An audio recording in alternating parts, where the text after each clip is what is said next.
श्री हरि बोलो ग्रंथराज श्रीमद् भगवद गीता जी की जय। राधे राधे प्रभु के प्यारे भक्तों। गीता का सार सीरीज अध्याय 17 श्लोक 28 अश्रद्धा का परिणाम। बिना श्रद्धा किए यज्ञ दान और तप व्यर्थ। राधे राधे भक्तों, इस वीडियो में हम गीता का सार सीरीज के तहत अध्याय 17 श्लोक 28 का अर्थ और महत्व समझेंगे। भगवान श्री कृष्ण कहते हैं कि बिना श्रद्धा के किया गया यज्ञ दान या तप पूरी तरह व्यर्थ होता है। न तो यह लोक में सुखदायक है और न ही परलोक में। जानिए क्यों श्रद्धा आवश्यक है और कैसे श्रद्धा से कर्मों का फल मिलता है। हर हर गीता हर घर गीता अभियान में हमारे साथ जुड़े।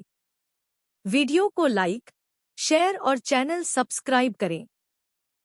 राधे राधे प्रभु के प्यारे भक्तों, श्री हरि बोलो ग्रंथराज श्रीमद् भगवद गीता जी की जय। स्वागत है आपका हर हर गीता हर घर गीता के आध्यात्मिक परिवार में।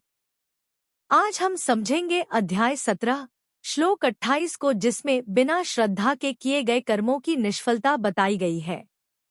श्लोक: अश्रद्धया हुतम दत्तम तपस्तप्तं कृतं च यत् अस्दित्युच्यते पार्थ न च तत्प्रेत्य नो। यह 28 अर्थ: हे पार्थ, बिना श्रद्धा के किया गया हवन, दिया गया दान और किया गया तप असत कहलाता है। वह न तो इस लोक में लाभ पहुंचाता है और न ही मृत्यु के बाद। व्याख्या: इस श्लोक में भगवान श्री कृष्ण यह स्पष्ट करते हैं कि श्रद्धा के बिना किए गए कर्म व्यर्थ हैं। श्रद्धा बिना यज्ञ, दान और तप के क्रियात्मक कर्मों का न तो स्थायी फल होता है और न ही वे आध्यात्मिक प्रगति को देते हैं। इसलिए हर कर्म में श्रद्धा और विश्वास का होना आवश्यक है। श्लोक 28 अश्रद्धया हुतं दत्तं तपस्तप्तं कृतं च यत् अस्दित्युच्यते पार्थ न च तत्प्रेत्य नो। एह उच्चारण की विधि: अश्रद्धया हुतं दत्तं तपः तप्तं कृतं च यत् असत् इति उच्यते पार्थ न च तत् प्रेत्य नो। यह 28 और शब्दार्थ: पार्थ अर्थात है अर्जुन, अश्रद्धया अर्थात बिना श्रद्धा के किया हुआ, हुतम अर्थात हवन, दत्तम अर्थात दिया हुआ दान, एवं तप्तम अर्थात तपा हुआ, तपः अर्थात तप, च अर्थात और, यत् अर्थात जो कुछ भी, कृतम अर्थात किया हुआ शुभ कर्म है, तत् अर्थात वह समस्त, असत अर्थात असत, इति अर्थात इस प्रकार, उच्यते अर्थात कहा जाता है, इसलिए, तत् अर्थात वह, नो अर्थात न, तो, यह अर्थात इस लोक में लाभदायक है, च अर्थात और, न अर्थात न, प्रेत्य अर्थात मरने के बाद ही। अर्थ: हे अर्जुन, बिना श्रद्धा के किया हुआ हवन, दिया हुआ दान एवं तपा हुआ तप और जो कुछ भी किया हुआ शुभ कर्म है, वह समस्त असत इस प्रकार कहा जाता है, इसलिए वह न तो इस लोक में लाभदायक है और न मरने के बाद ही। 28 व्याख्या: अश्रद्धया हुतं दत्तं तपस्तप्तं कृतं च यत् अश्रद्धा पूर्वक यज्ञ, दान और तप किया जाए, और कृतं च यत् अर्थात जिसकी शास्त्र में आज्ञा आती है, ऐसा जो कुछ कर्म अश्रद्धा पूर्वक किया जाए वह सब असत कहा जाता है। यहाँ सहचरिता सहचरित्योर मध्ये सहचरित सैव ग्रहणम व्याकरण के इस न्याय के अनुसार यज्ञ, दान और तप के साहचर्य से कृतम पद से शास्त्रीय कर्म ही लिए जाएंगे। अश्रद्धया पद में श्रद्धा के अभाव का वाचक न समास है, जिसका तात्पर्य है कि आसुरलोक परलोक, पुनर्जन्म, धर्म, ईश्वर आदि में श्रद्धा नहीं रखते, वरन धर्म नहीं आश्रमचारी। श्रुति विरोध रत सब नर नारी।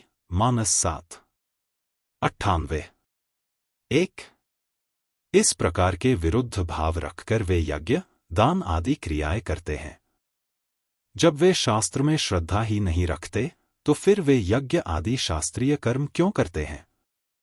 वे उन शास्त्रीय कर्मों को इसलिए करते हैं कि लोगों में उन क्रियाओं का ज्यादा प्रचलन है, उनको करने वालों का लोग आदर करते हैं तथा उनको करना अच्छा समझते हैं। इसलिए समाज में अच्छा बनने के लिए और जो लोग यज्ञ आदि शास्त्रीय कर्म करते हैं, उनकी श्रेणी में गिने जाने के लिए वे श्रद्धा न होने पर भी शास्त्रीय कर्म कर देते हैं। अस्दित्युच्यते पार्थ न च तत्प्रेत्य नो एह। अश्रद्धापूर्वक यज्ञ आदि जो कुछ शास्त्रीय कर्म किया जाए वह सब असत कहा जाता है। उसका न इस लोक में फल होता है और न परलोक में जन्म जन्मांतर में ही फल होता है। तात्पर्य यह कि सकाम भाव से श्रद्धा एवं विधिपूर्वक शास्त्रीय कर्मों को करने पर यहाँ धन वैभव, स्त्री पुत्र आदि की प्राप्ति और मरने के बाद स्वर्ग आदि लोकों की प्राप्ति हो सकती है, और उन्हीं कर्मों को निष्काम भाव से श्रद्धा एवं विधिपूर्वक करने पर अंतःकरण की शुद्धि होकर परमात्म प्राप्ति हो जाती है। परंतु अश्रद्धापूर्वक कर्म करने वालों को इनमें से कोई भी फल प्राप्त नहीं होता। यदि यहाँ यह कहा जाए कि अश्रद्धापूर्वक जो कुछ भी किया जाता है उसका इस लोक में और परलोक में कुछ भी फल नहीं होता, तो जितने पाप कर्म किए जाते हैं वे सभी अश्रद्धा से ही किए जाते हैं, तब तो उनका भी कोई फल नहीं होना चाहिए। और मनुष्य भोग भोगने तथा संग्रह करने की इच्छा को लेकर अन्याय, अत्याचार, झूठ, कपट, धोखेबाजी आदि जितने भी पाप कर्म करता है उन कर्मों का फल दंड भी नहीं चाहता। पर वास्तव में ऐसी बात है नहीं। कारण कि कर्मों का यह नियम है कि रागी पुरुष रागपूर्वक जो कुछ भी कर्म करता है उसका फल कर्ता के न चाहने पर भी कर्ता को मिलता ही है। इसलिए आसुरी संपदा वालों को बंधन और आसुरी योनियों तथा नरकों की प्राप्ति होती है। छोटे से छोटा और साधारण से साधारण कर्म भी यदि उस परमात्मा के उद्देश्य से ही निष्काम भाव पूर्वक किया जाए तो वह कर्म सत हो जाता है, अर्थात परमात्मा की प्राप्ति कराने वाला हो जाता है। परंतु बड़े से बड़ा यज्ञादि कर्म भी यदि श्रद्धा पूर्वक और शास्त्रीय विधि विधान से सकाम भाव पूर्वक किया जाए तो वह कर्म भी फल देकर नष्ट हो जाता है, परमात्मा की प्राप्ति कराने वाला नहीं होता। तथा वे यज्ञादि कर्म यदि अश्रद्धा पूर्वक किए जाएं तो वे सब असत हो जाते हैं, अर्थात सत फल देने वाले नहीं होते। तात्पर्य यह है कि परमात्मा की प्राप्ति में क्रिया की प्रधानता नहीं है, प्रत्युत श्रद्धा भाव की ही प्रधानता है। पूर्वोक्त सद्भाव, साधुभाव, प्रशस्त कर्म, सत्स्थिति और तदर्थीय कर्में पांचों परमात्मा की प्राप्ति कराने वाले होने से अर्थात सत परमात्मा के साथ संबंध जोड़ने वाले होने से सत कहे जाते हैं। अश्रद्धा से किए गए कर्म असत क्यों होते हैं? वेदों ने, भगवान ने और शास्त्रों ने कृपा करके मनुष्यों के कल्याण के लिए ही ये शुभ कर्म बताए हैं, पर जो मनुष्य इन तीनों पर अश्रद्धा करके शुभ कर्म करते हैं उनके ये सब कर्म असत हो जाते हैं। इन तीनों पर की हुई अश्रद्धा के कारण उनको नरक आदि दंड मिलने चाहिए, परंतु उनके कर्म शुभ अच्छे हैं, इसलिए उन कर्मों का कोई फल नहीं होता, यही उनके लिए दंड है। मनुष्य को उचित है कि वह यज्ञ, दान, तप, तीर्थ, व्रत और आदि शास्त्र विहित कर्मों को श्रद्धापूर्वक निष्काम भाव से करे। भगवान ने विशेष कृपा करके मानव शरीर दिया है और इसमें शुभ कर्म करने से अपने को और सब लोगों को लाभ होता है। इसलिए जिससे अभी और परिणाम में सबका हित हो, ऐसे श्रेष्ठ कर्तव्य कर्म श्रद्धापूर्वक और भगवान की प्रसन्नता के लिए करते रहना चाहिए।